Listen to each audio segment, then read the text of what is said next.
ఒక్క ఛాన్స్ అని మీరందరు నమ్మారు. ఆ ఒక్క ఛాన్స్ తో మీ తల మీద చేయి పెట్టి మీ కొంపలు కూల్చుతున్నాడు.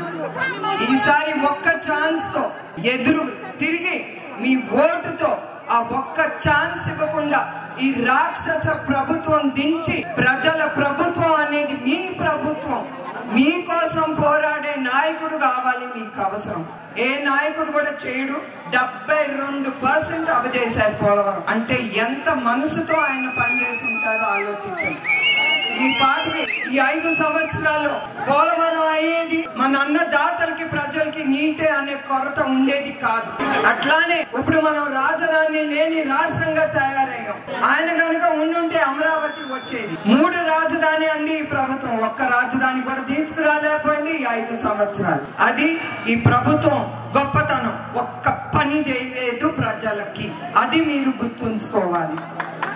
అట్లానే ఆయన ఎప్పుడు ఇంకా ఏమి అభివృద్ధి చేయాలి, ప్రజల్ని ఎట్లా ముందుకు తీసుకెళ్లాలి, వాళ్ళు ఎట్లా సంతోషంగా ఉండాలనేదే ఆయన ఆలోచన. అట్లాంటి నాయకుడిని మీరు మనసులో పెట్టుకుని మీరందరూ ఈ మే 13 కురుక్షేత్రం యుద్ధం ఉంది. మీకు తెలుసు కదా యుద్ధం ఏంటో, దానికి ఆయుధం ఏంటో మీకు తెలుసు కదా.